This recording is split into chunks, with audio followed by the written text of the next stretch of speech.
Welcome everyone to Stretch with a Leader. Today we have Julie Wright with us. So Julie, I'm going to let you introduce yourself and tell us what you do for Intermountain, and then you can go right into the wellness thought, and then I'll take us through some stretches. Great. Thank you so much, Dawn. I'm excited to be here today and share a little bit about my work and my journey. I am the AVP of Patient Safety and Clinical Risk Management. I'm going to share my screen for just a second.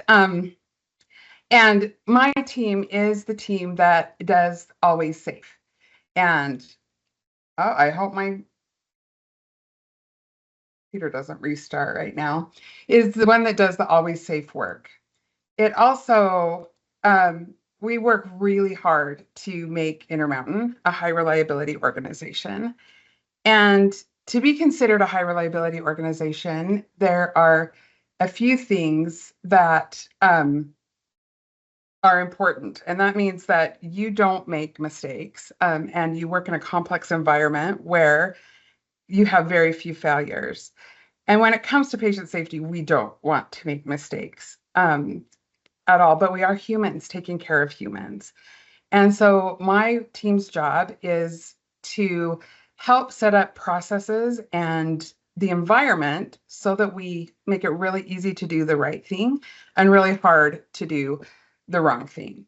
And you might wonder what that has to do with this, but as I thought about what I wanted to share today, one of the key factors for me in my health is kind of taking what I've learned from my job about setting up my environment and the things I do every day. And I loved, Dawn, your comments about the intentionality at the beginning about the way that we work and the way that you bring in the sleep and really setting that intention.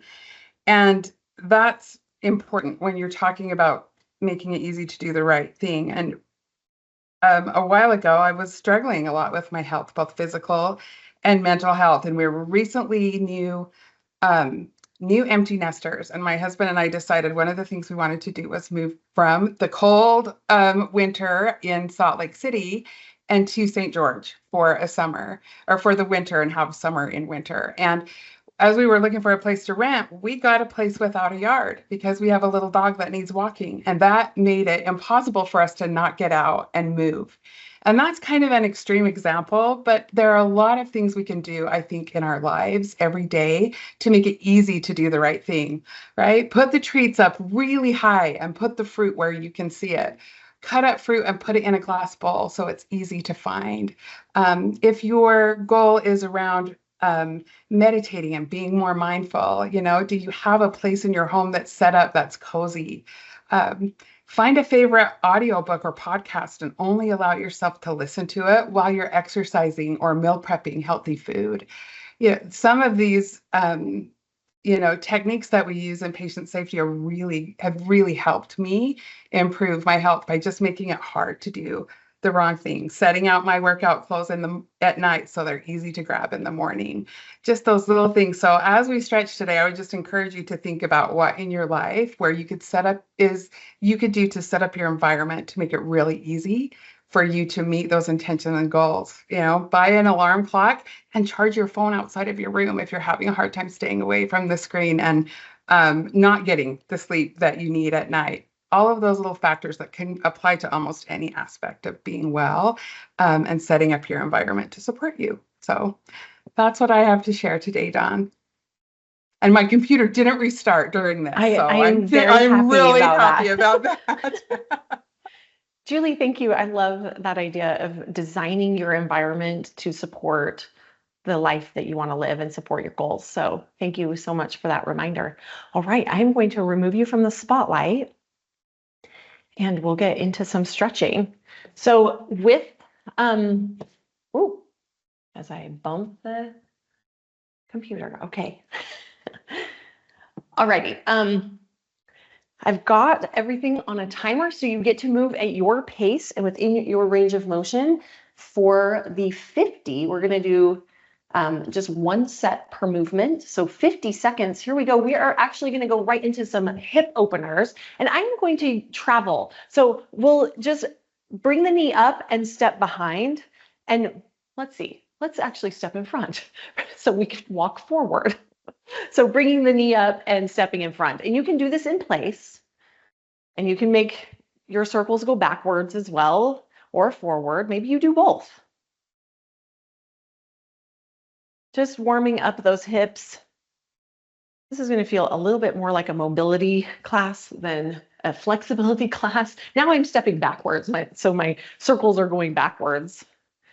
And if you need balance help, you could come along a wall and lightly touch something, or you could stay in place and hold a chair. Just 7 seconds left. And we're only doing this once. And time. Okay, we are going to go into some hamstring walks. So hinging at the hip, we're going to bring the arms behind us and hinge at the hip with one leg in front, heel down, toes up. Reach up to the sky, take a step in front, heel down, toes up, bring the arms behind. So time is on again. Reach up, hinge at the hip. So you should feel a stretch through the back of the leg and even pull your arms back as far as you can. Breathe in, breathe out. You can do this in place or you can travel. Keep your neck long. Keep your abdominals pulled in. Hips go back. So you should feel like your bum is behind you. Your spine is long. Try to get your torso more parallel to the floor. Take some deep breaths while you move. So full breaths in and out.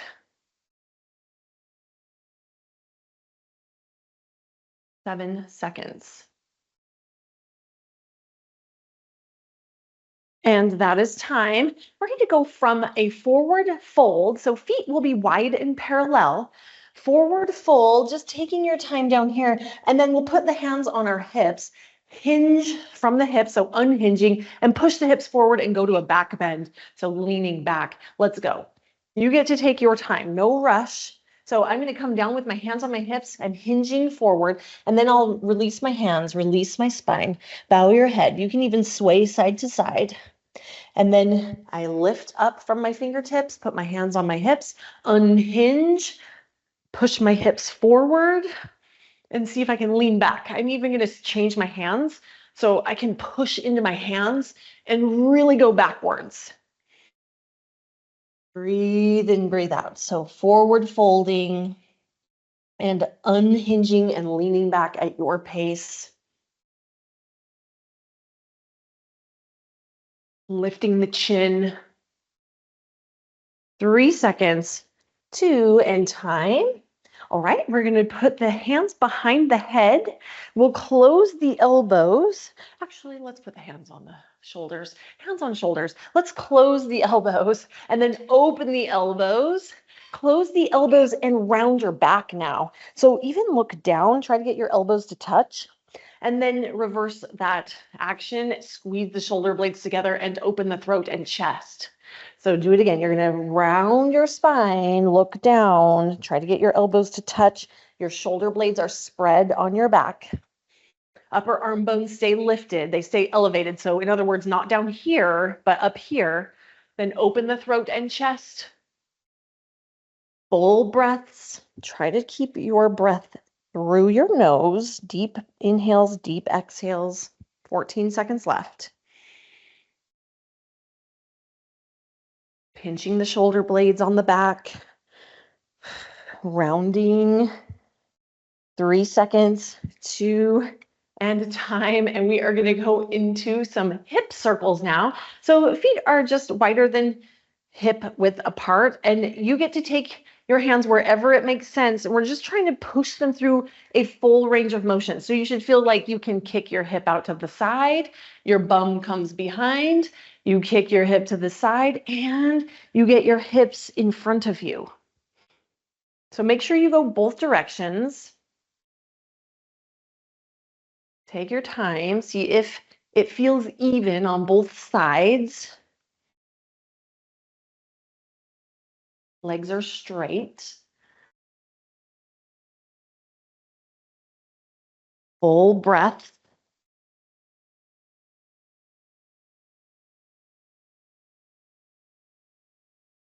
No rush.